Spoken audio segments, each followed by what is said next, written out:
Merci, Monsieur le Président, Monsieur l'Ambassadeur, Monsieur le Ministre, Mesdames, Messieurs, chers collègues. Je remercie le Président de m'avoir convié pour présenter la situation géopolitique du Haut-Karabakh. Cela peut paraître étonnant parce qu'en fait c'est un petit territoire dont la superficie est inférieure à un département français moyen et donc qui pourrait être relevé d'une approche géopolitique tout à fait secondaire. Et pourtant, ce qui est intéressant dans le cas du Haut-Karabakh, c'est qu'en fait, il pose un problème qui se constate dans beaucoup d'autres régions du monde, c'est-à-dire la question de la contradiction entre l'intangibilité des frontières et le droit des peuples à disposer d'eux-mêmes. C'est une question qu'on a vue au Biafra, qu'on a vue en Timor de l'Est, qu'on a vue en Slovaquie, au Sud-Soudan, en Casamance, et on pourrait encore en citer d'autres. Donc ce territoire, il est effectivement dans une situation complexe, dans la mesure où il est dans l'Azerbaïdjan depuis 1923, qu'il est pourtant dans l'ensemble culturel arménien, et que son effectif de population est somme toute assez modeste, et là même inférieur à un département français moyen. Peut-être juste un mot sur l'ensemble culturel arménien. Là, j'ai une photo qui illustre un peu cette réalité qui est sans doute insuffisante. Enfin, il faut voir le premier plan de la photo, c'est-à-dire un certain nombre de fouilles ont effectivement permis de découvrir des ruines de villes anciennes dont la nature arménienne n'est pas contestable. Donc on est bien dans un ensemble culturel arménien ancien. Pour résumer donc cette situation, je vous propose 4 points. D'abord de rappeler le contexte dans lequel se trouve ce territoire du Haut-Karabakh au fil de l'histoire, puis ensuite d'insister sur le fait que ce territoire a été un marqueur de l'implosion soviétique, que tout ça s'est poursuivi à travers ce que j'appelle moi, entre guillemets, la Grande Guerre, et puis ensuite, dans un 4e point, nous évoquerons ce qui s'est passé après cette Grande Guerre sans paix, ponctuée de plusieurs guerres. Donc historiquement, en résumant rapidement la situation, clairement ce qui va caractériser cette région, c'est la christianisation au IVe siècle, c'est le développement de royaumes chrétiens en Arménie et en Géorgie, jusqu'à ce qu'au XIe siècle, l'expansion turque progressivement domine ce qu'on appelle alors la Grande Arménie, qui va jusqu'à la mer Noire et jusqu'à la Méditerranée, et qu'à la fin du XIVe siècle, cette expansion turque permette à la Turquie de s'emparer aussi de la petite Arménie, c'est-à-dire en fait de la Cilicie, bien connue pour tous ceux qui ont lu Cicéron. Dans des périodes plus proches de nous, eh bien, c'est en fait le nord du Sud-Caucase, donc la Géorgie, qui se trouve contrôlée par la Russie, puis annexée au tout début du XIXe siècle. Et donc ce Sud-Caucase, au cours du XIXe siècle, va se trouver géopolitiquement partagé, dans la mesure où une partie de ce territoire du Sud-Caucase va être conquis par l'Empire ottoman, et l'autre partie, précisément ce qui correspond à l'Azerbaïdjan d'aujourd'hui, par la Perse. Et donc, néanmoins, compte tenu effectivement de cette situation favorable, je dirais, à la Russie à cette date-là, nous allons avoir des traités, j'ai fait une faute de frappe, c'est 1813 et pas 1913, qui vont faire que l'Iran va céder à la Russie ses provinces septentrionales, avec, j'ai oublié, un S, vous l'avez vu. Tout ceci nous conduit donc au XXe siècle, avec bien sûr le génocide arménien, qui signifie de fortes tensions entre les populations, et notamment un fossé qui se creuse entre les Azéris et les Arméniens, étant rappelé tout de suite que les Azéris ne sont qu'une des ethnies de cette région, et donc quand on parle des habitants de l'Azerbaïdjan, il faut parler des Azerbaïdjanais, qui est un territoire qui comprend certes comme ethnie majoritaire les Azéris, mais qui comprend beaucoup d'autres ethnies. Et dans le cadre donc de ces évolutions, eh bien, au lendemain, enfin presque au lendemain, disons à la fin de la Première Guerre mondiale, il y a la volonté d'organiser sous un système fédératif l'ensemble des territoires du Sud-Caucase. Et c'est donc en avril 1918 la déclaration d'indépendance de la République fédérative transcaucasienne. Malheureusement, cette initiative politique va faire long feu extrêmement rapidement, puisque dès mai 1918, cette fédération éclate et des violences vont commencer à se manifester entre les différentes populations qui habitent dans le Sud-Caucase, tandis que l'Azerbaïdjan va proclamer son indépendance dans des frontières qui ne sont d'ailleurs pas parfaitement précisées à cette date de 1918. Arrive 2 années ensuite le traité de Sèvres, qui prévoit notamment l'organisation d'une grande Arménie, mais comme vous le savez, là aussi, ce traité a fait long feu et sera jamais d'ailleurs signé par les États-Unis, et ensuite ce sera le traité de Lausanne qui reviendra sur le traité de Sèvres.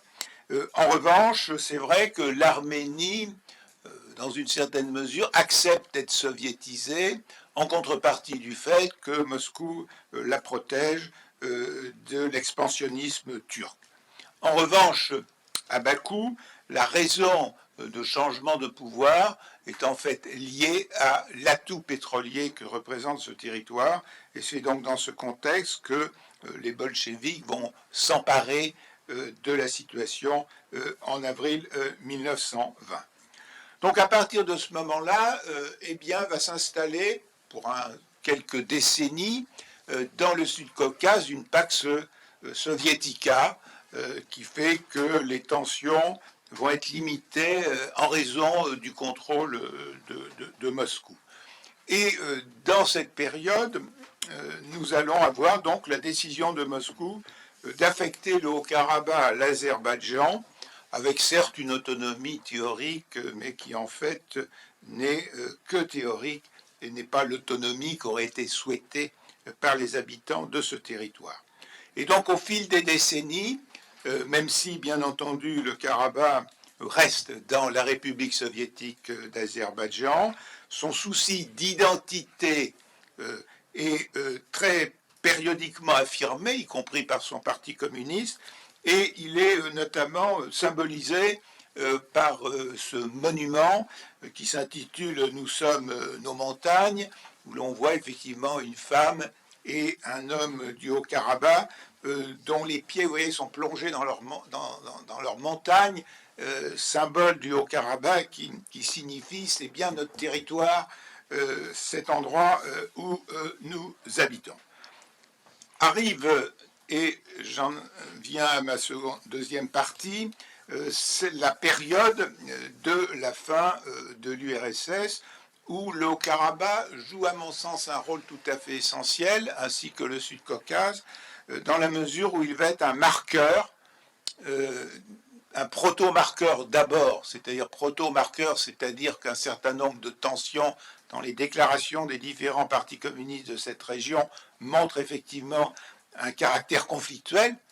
Et puis, bien sûr, à partir du moment où les tensions deviennent très fortes, ce serait vraiment un marqueur de l'implosion soviétique, puisque on a constaté que Moscou n'arrive plus à assurer la conflictualité, à prévenir la conflictualité sur les différents territoires qu'il a placés sous sa souveraineté. Donc cette situation va se traduire notamment par un certain nombre de pogroms et par le fait que le Parlement du Haut-Karabakh, en 1998, va officiellement demander sa réunification de son territoire avec l'Arménie, tandis que, vous voyez, j'ai encore fait une faute de frappe, c'est 1888, bien sûr, et pas 98. Ça, c'est sans doute mon ange gardien qui m'a entraîné dans cette erreur de frappe. Donc, il faut bien trouver un responsable à ce genre d'erreur. Voilà.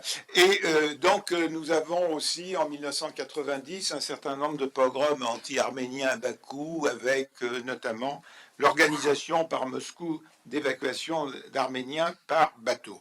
Quoi qu'il en soit, Moscou ne parvient pas à rétablir une situation pacifiée sur son territoire, et c'est, si vous voulez, donc un témoin de l'incapacité désormais actée de Moscou à préserver cette Pax Soviética qu'il était parvenu à maintenir pendant plusieurs décennies.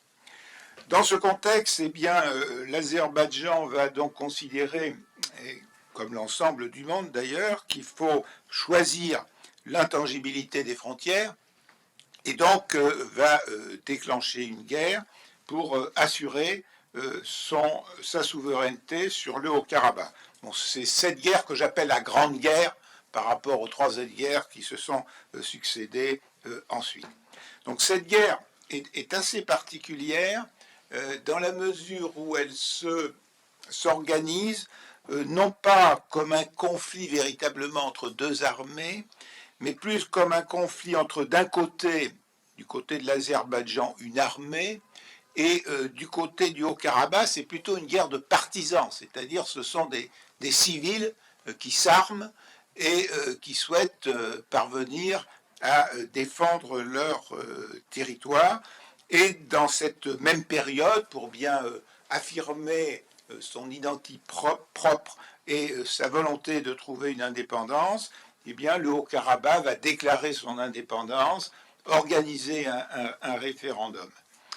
Et cette guerre, au départ, est plutôt défavorable au Karabakh, jusqu'au moment où, effectivement, les partisans du Haut-Karabakh parviennent à grimper sur ce que j'appellerais la falaise de Chouchi, et donc, si vous voulez, à prendre un lieu tout à fait stratégique. Donc, je ne sais pas si vous voyez à travers cette photo, vous devinez sans doute, vous voyez, les partisans du Haut-Karabakh sont montés par cette falaise jusqu'à la ville de Chouchi, qui se trouve donc à droite, si vous voulez, de ce transparent en quelque sorte. Et donc c'est le retournement de la guerre avec cette prise stratégique.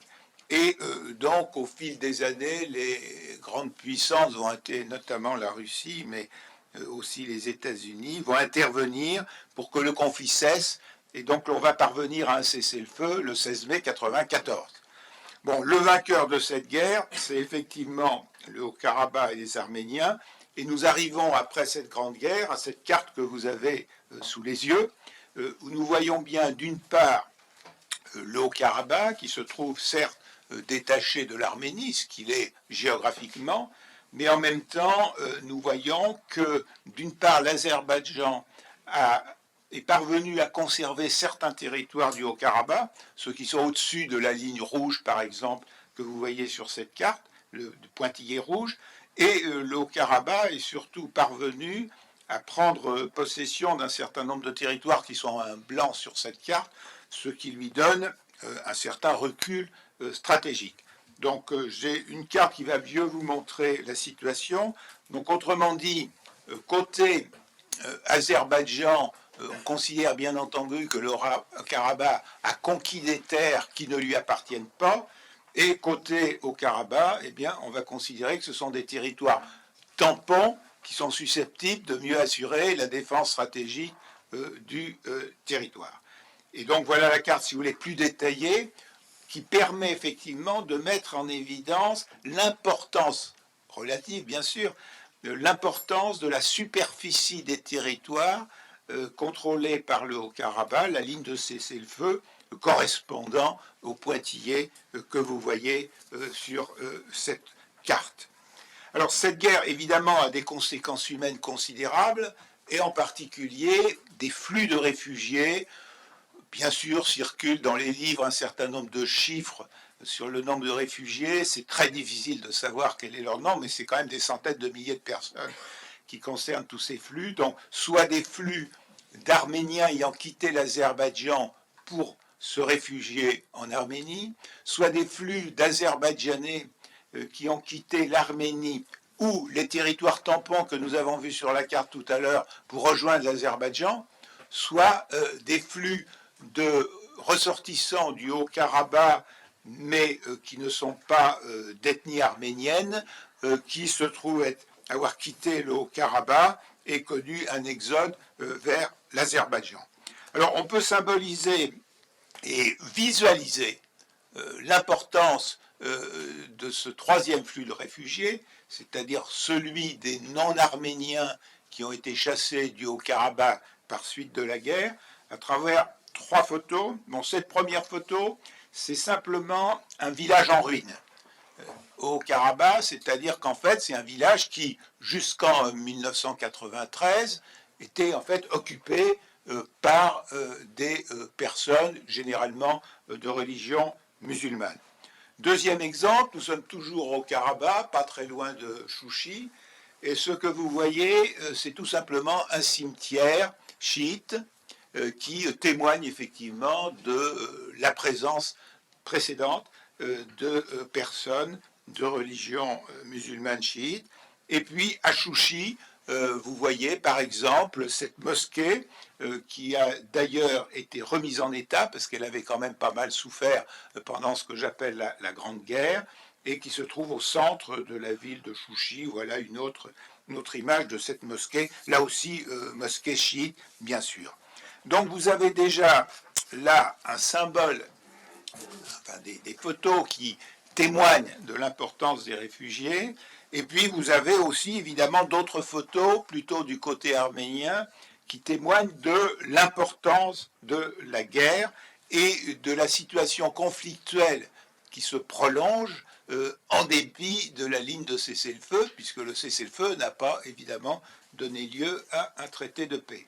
Donc d'abord, sur un certain nombre de territoires du Haut-Karabakh, eh bien, vous trouvez ce genre d'informations que chacun peut lire puisque c'est écrit en arménien et que tout le monde ici sait lire l'arménien, bien entendu, et donc qui vous prévient qu'effectivement, il vaut mieux pas aller se promener dans les champs qui sont là parce qu'il y a quand même un certain nombre de dangers à le faire.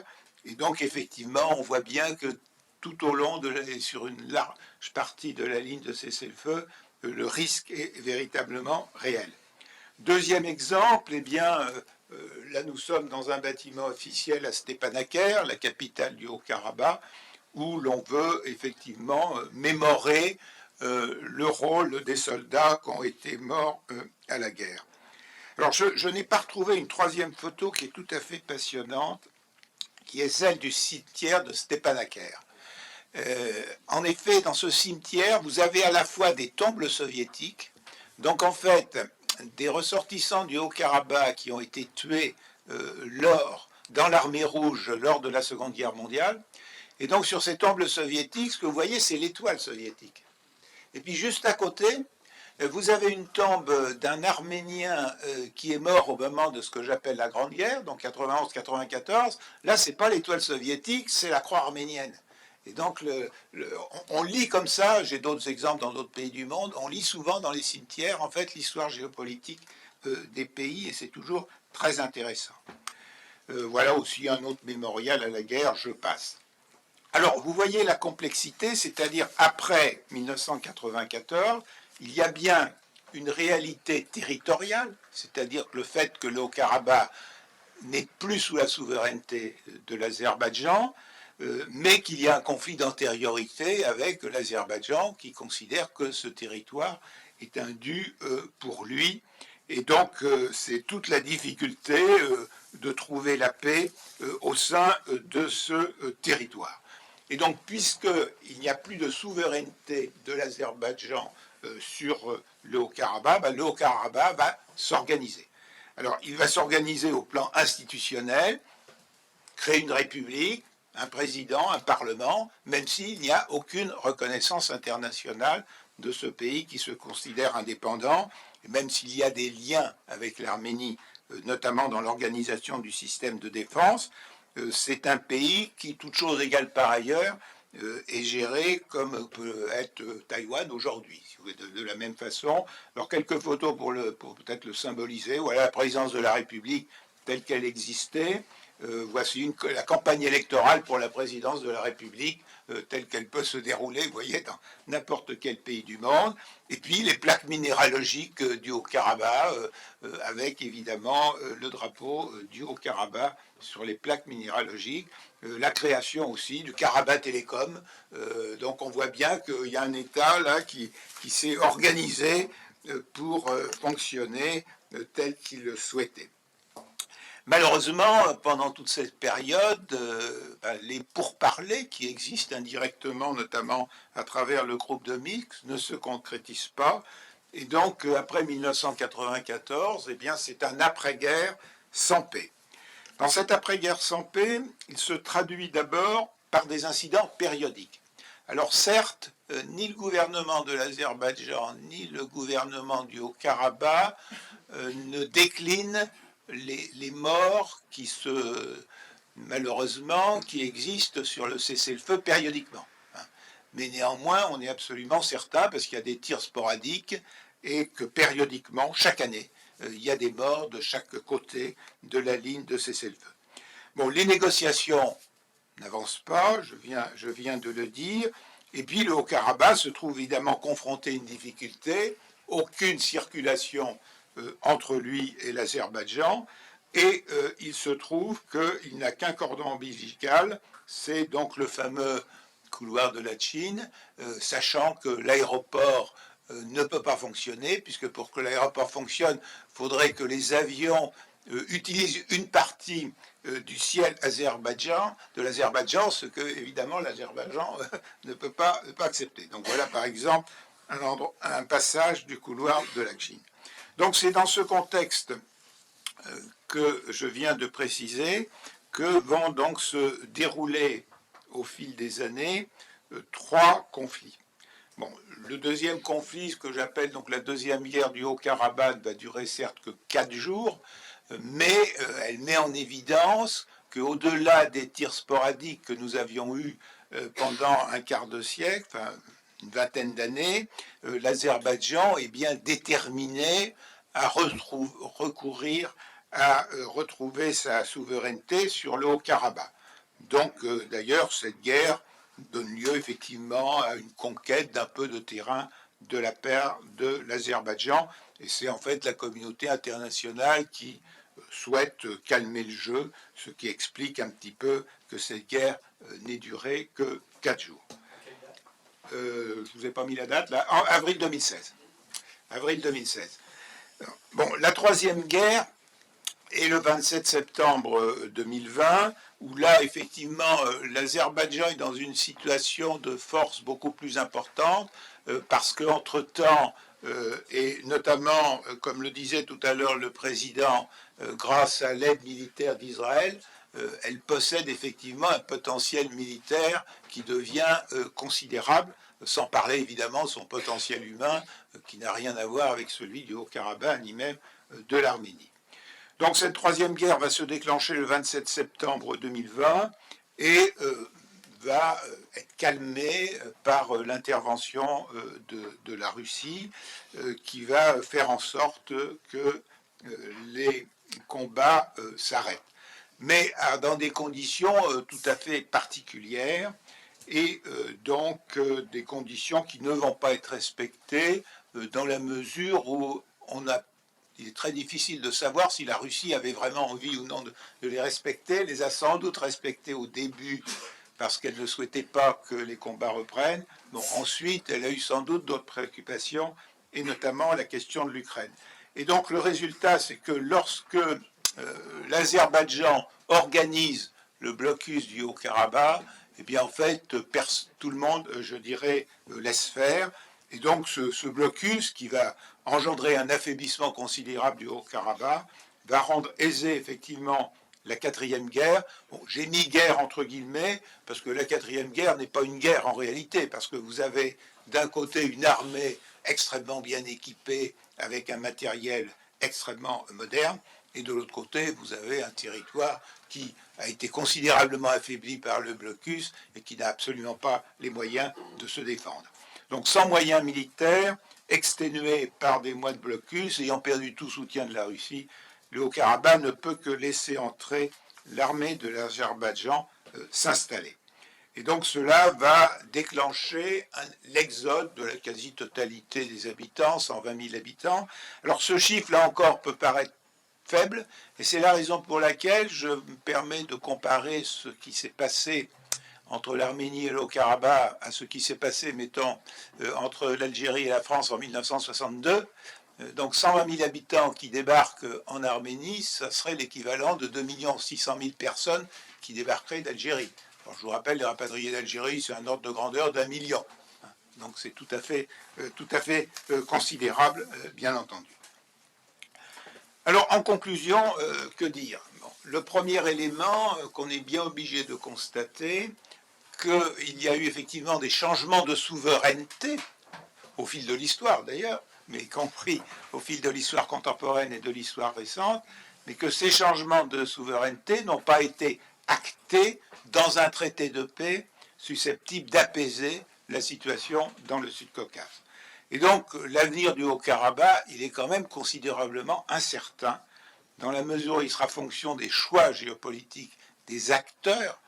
Est-ce qu'il y aura la volonté de l'Azerbaïdjan de reconstruire un Haut-Karabakh qui soit un Haut-Karabakh pluriethnique ou non? La question évidemment est posée. Est-ce que l'Azerbaïdjan souhaitera que ce soit comme aujourd'hui une frontière qui soit une véritable coupure entre l'Arménie et l'Azerbaïdjan, ou au contraire voudra aller vers une frontière qui soit un lieu d'échange? Et puis bien sûr, pour les 120 000 habitants qui ont subi l'exode, se pose la question de leur mémoire et de la façon dont ils sentiront ce que signifie le vécu terrible qu'ils ont connu à l'occasion du blocus et de l'exode, et comment eux-mêmes et leurs descendants interpréteront ce passé. Est-ce qu'ils l'interpréteront en voulant revenir à des logiques de violence, ou au contraire en voulant favoriser des logiques de paix? Beaucoup de scénarios sont possibles en la matière, mais je pense qu'il faut en rester là aujourd'hui si je ne veux pas être trop long dans ma présentation.